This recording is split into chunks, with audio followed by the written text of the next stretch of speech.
A new build-to-rent community now being constructed. A new CDD 16 has been approved. Wildwood could delay a $150 million loan for the wastewater treatment plant. Sumter County road improvement projects kick off. Magistrate approves additional units for a workforce. An Alabama man was arrested in Middleton.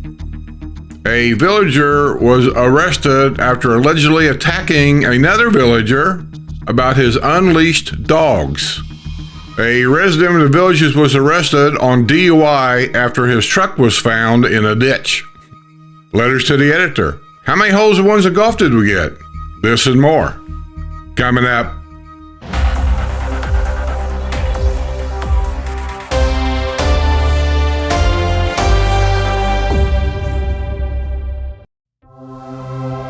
This week's news is brought to you by my YouTube and Patreon members.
Thanks, everybody, for coming to this Friday's news updated. We got some updates. Let's get to them, get them out of the way. A villager known for her charitable work has been ordered into anger management after trying to run down a mother and child in a parking lot dispute at Walmart. Barbara McManus, 75, of the village of St. Charles, has been ordered to complete 8 hours of in-person anger management and will be on probation for 60 days, according to a document filed this past month in Sumter County Court. She entered a plea of no contest to the 2 counts of assault. And that'll be her update. A villager has been ordered into anger management after a road rage outburst. Albert Allen Sampler, 78, who lives on Julian Loop in the village of Hawkins, was allowed to enter a pretrial intervention contract last week in Sumter County Court, which will enable him to escape prosecution on a charge of battery. The contract requires him to complete 8 hours of anger management. Okay, that'll be his update. And I think this is the last update here. A villager has been found mentally incompetent to stand trial in a case in which he is charged with starting a fire in his own home. Kevin Cordry, 66, was found to be mentally incompetent in a hearing Friday in Sumter County Court. A competency evaluation had been ordered in February. Cordry was arrested in December following a May 31st fire at his home in the Rhett Villas in the village of Linden. He was airlifted from the scene and treated at UF Health Shands Hospital in Gainesville. That'll be his update. I believe that's all, so let's get on with some more news. 2 men in their 80s were involved in a fracas at the UPS store in the Villages. An 88-year-old man said he was in his car at about 4 p.m. Monday, exiting the parking lot at the UPS store at Spanish Plains Plaza, when 86-year-old Robert Owen Cassie, who lives in the upscale Harbor Hills development in Lady Lake, was standing near a crosswalk at the parking lot and threw a rectangular box at the other man's vehicle, according to the arrest report. You old duffers. The man stopped his car and asked Casey why he threw the box at his car. Casey responded by punching the man twice in the face, knocking him to the pavement. He was upset. Casey tried to claim he was struck first, but multiple witnesses told deputies that Casey was the aggressor. The native New Yorker was arrested on a charge of felony battery. He was booked at the Sumter County Detention Center and released after posting a $1,000 bond. Hey, look, I don't think that anybody in their retirement years should be doing this. You know, that given, don't throw rocks at me. But I got to tell you, did you hear the ages of these two old guys? 86 and 88. And they still had enough spunk in them that one of them said, I'm going to whip your ass.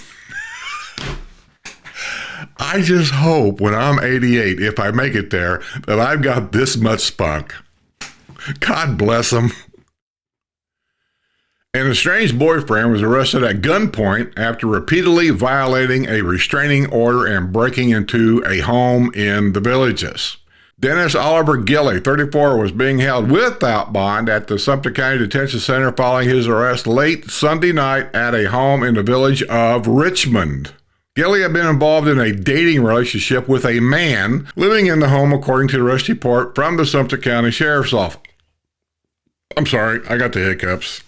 Gilley had gone to the home and apparently broke a window and also kicked in the front door of the home. The door was knocked off the hinges and resting on the floor of the residence, the report said. An officer found Gilley in the garage area and took him into custody at gunpoint. Gilley was apparently trying to flee the home, aware that law enforcement had been summoned. The officer saw that Gilley had suffered multiple lacerations and was bleeding. EMS personnel responded to the scene to treat his injuries, which were consistent with him climbing through a broken window. Gilley had shown escalating behavior. The man and Gilley had been in a romantic sexual relationship for about 6 months. Gilley had been arrested on New Year's Day on a warrant charging him with battery in another incident at the home. He is now facing numerous charges of burglary, battery, trespassing, criminal mischief, and violation of a court order.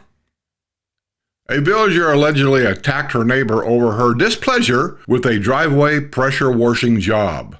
What? What do you care about your neighbor's driveway?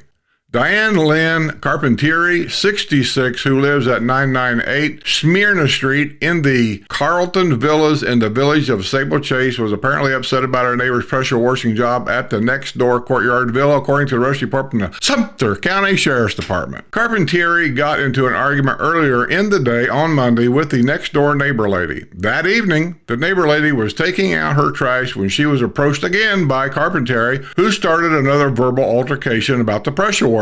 Carpentieri grabbed the other woman's right arm with a lot of pressure and twisted it behind her back. The altercation was captured on a neighbor lady's video surveillance system. When a deputy took Carpentieri into custody, it appeared she was suffering a medical episode. She was transported to the UF Health Brownwood Emergency Room Clinic for medical treatment. Upon her medical discharge, Carpentieri was booked at the Sumter County Detention Center on a charge of battery. She was initially held without bond. Carpentieri purchased the villa in 2022 for $350,000. Tell some matter with you people.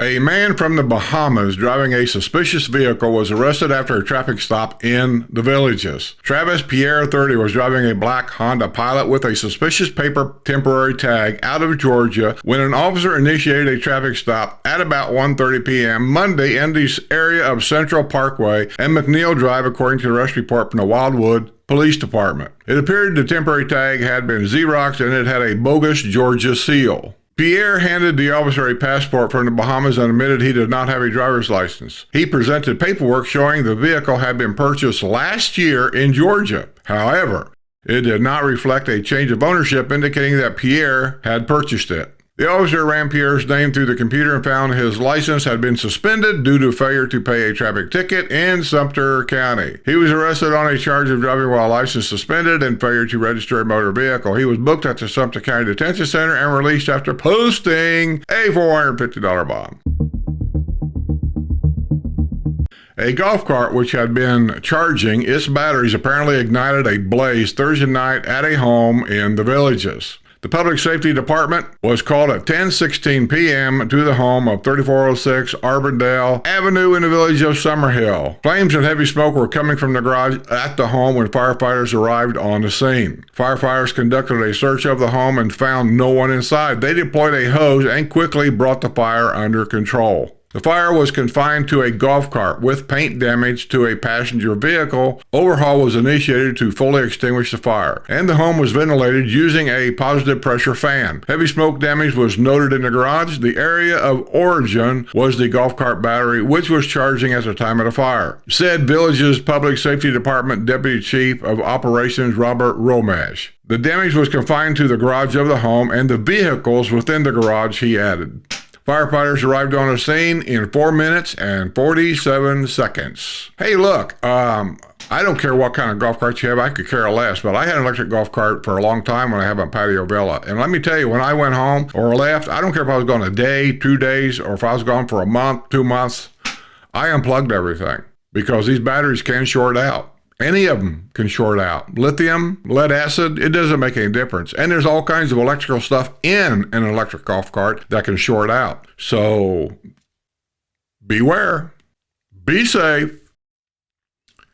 Golf carts lined up Tuesday morning for adjustments at the village's golf cars after a recall notice was issued. At 8 a.m., there were about 30 golf carts lined up at Gordon's Garage at Lake Sumter Landing. The recall impacts 2016 through 2024 Yamaha golf carts. The accelerator pedal return springs are apparently faulty and require replacement. Villager Doug White was among those who took his golf cart in for the repair. A very efficient operation. It took only 5 minutes after the wait in line. No reservation is needed, White said. A special tent has been set up to expedite the process. Letters have been sent to owners of golf carts sold through the village's golf cars. The recall repairs began last month and are continuing this month at locations at Spanish Springs, Lake Sumter Landing, Brownwood, and Magnolia Plaza.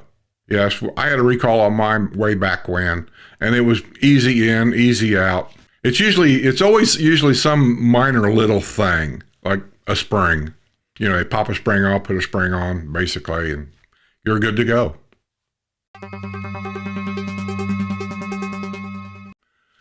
A final plat for Triumph South was recommended for approval Tuesday by Wildwood Special Magistrate Lindsay C.T. Holt. The third phase of the Triumph development will have 79 homes and 6 tracts on 19 acres south of County Road 462 and east of County Road 127. The 128-home first phase was approved 6 years ago, and the 79-home second phase was approved in 2022. Touted as workforce housing, the first phase was opposed by Mayor Ed Wolf, who had concerns about a 5-foot setbacks designed to make the homes more affordable. He said the small lot sizes would not provide enough space for 2-income working families who store boats or additional vehicles.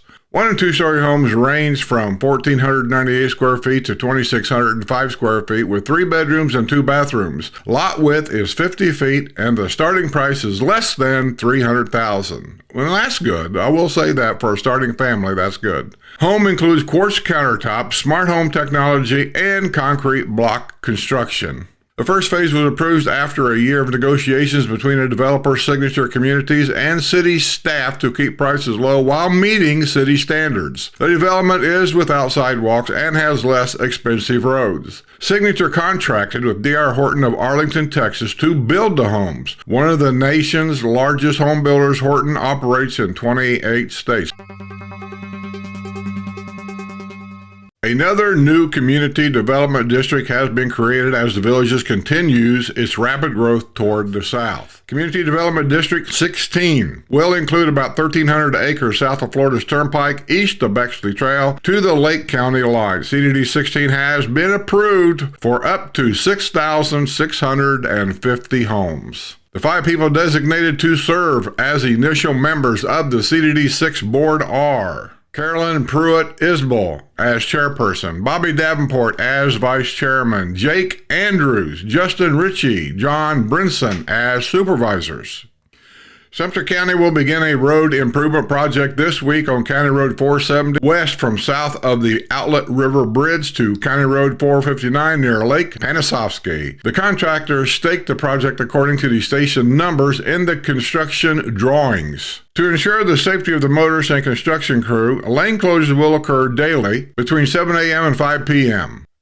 Well, that's just downright ignorant. Flagging operations will be in place to guide traffic through the work zone areas. Drivers should remain alert for changes in traffic patterns and exercise caution while traveling through the area, as heavy machinery will be operated near the roadway. Listen, we learned this lesson in Indianapolis many years ago. They tried it as an experiment to have people do road construction, major road construction, at nighttime, like say between the hours of 9 p.m. at night, 8 p.m. at night till like 4 or 5 o'clock in the morning, so as not to disrupt the afternoon rush going home or the early morning rush going to work. And it worked perfectly. Why are we doing this here? You know the snowbirds are here. You know the traffic here around the villages is just a mess. And yet, 7 a.m. to 5 p.m., you're going to have road construction. I'm sorry. That's just downright stupid.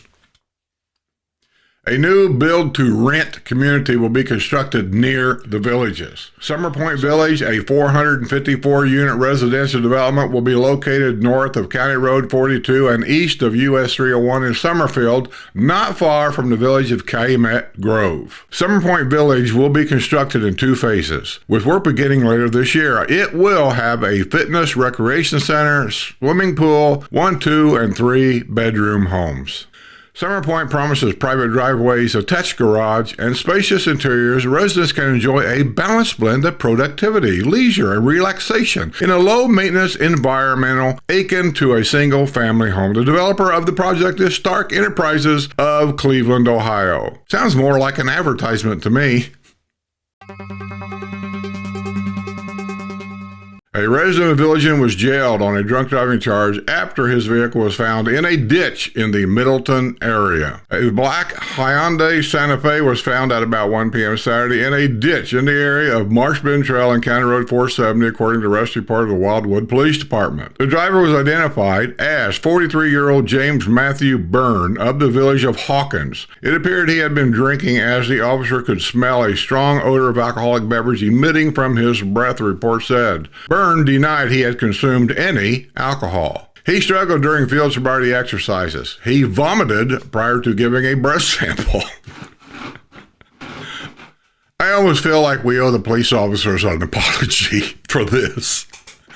Oh, God. During a subsequent breath test, Byrne failed to provide an adequate breath sample. At that point, he refused multiple times to try again to provide a breath sample. A criminal history revealed the Illinois native had a conviction in 2007 for driving under the influence. He also had a DUI charge reduced to a traffic violation last year in Brevard County. He was booked at the Sumter County Detention Center and released after posting a $500 bond. Now, I gotta ask, why is he getting a $500 bond when illegal immigrants go in with no insurance, no driver's license, and all kinds of problems, and they get a $150 bond? What's going on there? Are we being discriminated against? Oh, this happens every year, sometimes several times a year. You'll see. 2 men in a golf cart were arrested after illegally crossing State Road 44. Tyler James Lucardi, 24 of Wildwood, and Christopher Michael Douglas Sands, 28 of Ocala, were in a white golf cart at about 12:30 p.m. Wednesday when they crossed State Road 44 at County Road 167, not far from the village of Lake Deaton, according to a rescue report from the Sumter County Sheriff's Office. Golf carts are not allowed to cross State Road 44. Lucardi, who has a history of criminal activity, was found to be in possession of methamphetamine and fentanyl, as well as drug paraphernalia. Sands was also in possession of methamphetamine and fentanyl. Well, of course they are. Both men were taken into custody and booked at the Sumter County Detention Center. Boys, you better enjoy your life. Keep taking that fentanyl and methamphetamine, and your mommy and daddy will be coming down to the coroner's office to identify your body. An unlicensed driver from Honduras was jailed after a traffic stop on US 301. Carlos Mejia, 32 of Orlando, name will be in the picture, was driving a white Toyota truck shortly before 6 p.m. Monday on US 301 and County Road 462 when a deputy ran a license plate and found the vehicle's registered owner did not have a driver's license, according to the arrest report of the Sumter County Sheriff's Office. During a traffic stop, Manguia Mejia handed the deputy a passport from Honduras. Wow. The deputy learned that Manguia Mejia has been living in Florida for 6 years, is gainfully employed, and has not attempted to obtain a license, the report said. He was arrested on a charge of driving without a license and was booked at the Sumter County Detention Center and released after posting a $150 bond. See what I'm seeing here? An Alabama man in an unregistered truck was arrested near Middleton. Trevor William Bowen, 27 of Grand Bay, Alabama, was driving the gray GMC Denali pickup on Central Parkway at about 1:45 p.m. Tuesday when a traffic stop was initiated due to the vehicle not having a proper tag attached, according to the Wildwood Police Department. During a traffic stop, Bowen admitted he did not have a motor vehicle registration information for the vehicle, which was dirty and the tires had visible wear. Bowen said he uses the truck to haul new and used RV campers from Johnny's RVs in Theodore, Alabama. Bowen was arrested on a charge of failure to register a motor vehicle. He was booked at the Sumter County Detention Center and released after posting a $150 bond. These bonds in Sumter County for this stuff is just ridiculously low.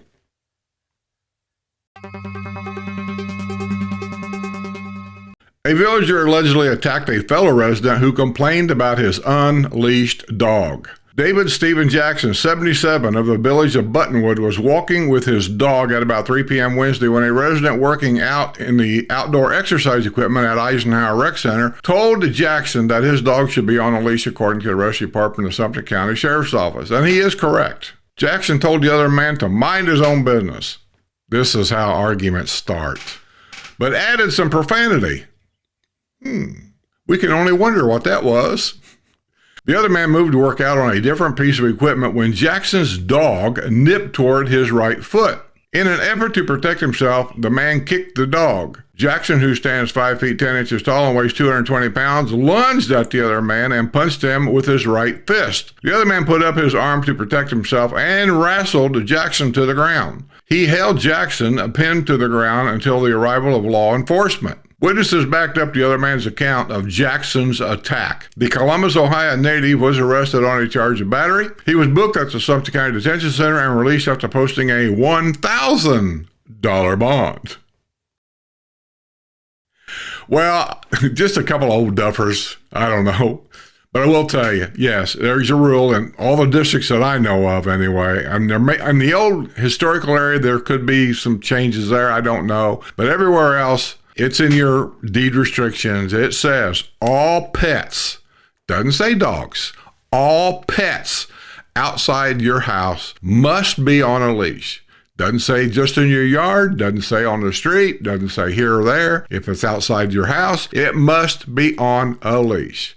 That being said, let me just say, in my neighborhood, I know of, I'm going to say of 2 or 3 dog owners that a lot of times outside, they're just walking around the house and their little dog is just following them around the house, laying down in a shade tree and watching the owner. Never offers to go anywhere, never offers to do anything. It's probably older than the hills and it can't go anywhere. Nobody complains about that. So that rule gets broken all the time. It depends on your pet. Now, this guy said the pet nipped at him. If that's the case, that dog should be on a leash every time that guy goes out that front door. At least when he leaves his front yard or whatever, he should be on a leash. Use your common sense, people. Use your common sense.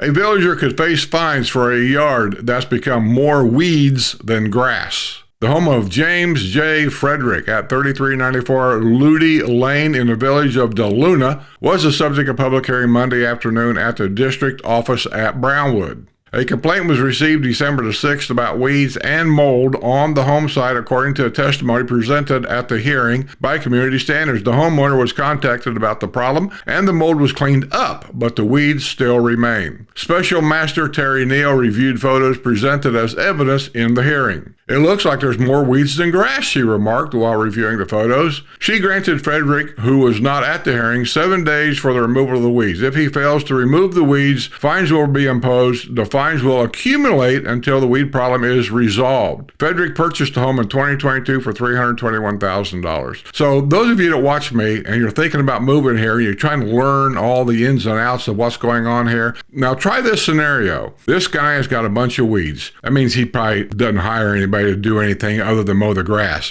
Somebody to spray the weeds, fertilize, all this kind of stuff. Now you can do that yourself, but it has to get done. Now he's got 7 days. He said his yard is full of weeds, more weeds than grass. He's got 7 days to get rid of them weeds. Now, you tell me, how do you do that in 7 days? There ain't but one way I know. You're not going to spray and get rid of them in 7 days. Ain't happening. That means tearing out all your grass and resodding the lawn to actually get this thing done in 7 days. Now, maybe he can work something out. I don't know. But this is the scenario that I want you guys to try to understand for yourself. It could happen to you. Wildwood may be able to hold off borrowing money for its $150 million wastewater treatment plant until the end of the year. Assistant Manager Cassandra Smith told commissioners Monday that payments before then could be made from grant funds and existing revenue. Smith presented a mid-fiscal year report on the city's finances at a workshop meeting. City Manager Jason McHugh said the borrowing delay could save on interest costs. We try to be as frugal as possible, he said. Wildwood will borrow $121 million in revenue bonds for the project, which will boost the city's wastewater treatment capacity to 5.5 million gallons daily. Monthly payments of $2 million to $3 million begin this month and increase gradually to $6 million by October. Next year's payments will be $7 million a month beginning in February, decreasing to $3 million a month by the fourth quarter. Good Lord. A $9.3 million state water quality improvement grant will be used, and 2 other grant requests are pending. The city has spent $8.6 million on renovating the existing wastewater treatment plant, on engineering and pre-construction services for a new plant. Due to explosive growth, Wildwood needs to boost its wastewater capacity of about 3.6 million gallons daily by about 1 million gallons by January. Although the new plant won't be finished for 2 years, the city will use a $4 million temporary Devco plant to meet interim capacity. Man, they just throw millions of dollars around here like it's nothing. Wildwood population has doubled to more than 31,000 since the 2020 census due to home building in the villages of Southern Oaks and apartment construction. I can tell them how to save $4 million real quick. Halt the building. No more building construction. No more building permits. None of it until we get the money to pay for this. Bet you the developer would kick in. Okay, how many holes in ones of golf did we get this week? Looks like 2. Kathy Anderson of the village of El Cortez got a hole-in-one Wednesday at hole number 8 at the Mira Mesa Executive Golf Course. Well, congratulations on your hole-in-one, Kathy. A Village of Silver Lake resident was excited to get her first hole-in-one. Diana Melander scored a lucky ace on Saturday, March 1 at hole number 8 at the Della Vista Executive Golf Course. First hole-in-ones are always exciting. Congratulations on your first hole-in-one, Diane. How about everybody's favorites, a couple letters to the editor. To the editor. My husband and I have been exploring Florida looking for the perfect place to spend our golden years. Well, I don't know if you'll ever find a perfect place. We recently visited the villages. I loved it right away. My husband was not sold as he wanted to be near the ocean. Insurance near the ocean. We just happened to be there during the outdoor expo. We visited all the clubs and got a free t-shirt. Then we walked outside and saw the RC speedboats. We spent almost 3 hours talking to the club members. They had club boats that let my husband run. They talked about the club, but also answered a lot of questions about living in the villages. It seemed the things we were told by the salesman were actually true. The club closed a deal for us. We are coming back in May to buy our new home. It is true. You are really the friendliest people. That's sent in by Karen Farr. Not bought yet. Thank you, Karen. It's gone too far. They wonder why animals are in their backyards. I think they need to put more trees in the place where they take hundreds. There's too much partying, arrests, and arguments. It's a joke. That's sent in by Cheryl Sitlery from Bushnell. You're going to start hearing more and more stuff from these outreaching towns because the villages is encroaching on them, and it's encroaching on their way of life. So her from Bushnell, we're getting down there. So you're going to start seeing more and more of that. Panisovsky's another one. There's a few more. This ain't a letter to the editor, but this is an informational piece. Soon, plenty of grandchildren will be descending on the villages for spring break, and parents and grandparents are urged to make sure those youngsters are following the rules when it comes to golf carts. A new law took effect in 2023 in Florida requiring teens to have a learner's permit at 15 years old or driver's license at 16 years old in order to legally operate a golf cart. Prior to October 1, 2023, children 14 and older could legally operate a golf cart. Other rules to observe while grandchildren are here. Do not let anyone ride standing in a golf cart or on the back platform. Children should not be sitting on the driver's lap or should never be steering the vehicle. Passengers should keep their arms and legs inside the vehicle at all times, except for the driver when signaling a turn. Golf carts should yield to other vehicle traffic in all cases. Don't text or call while driving. Golf carts and other low-speed vehicles aren't permitted to travel on sidewalks. But you can park there, right? Right? You've seen my bad parking. By the way, bad parking is coming up. Well, I appreciate those words of wisdom. We'll see how many actually pay attention to them.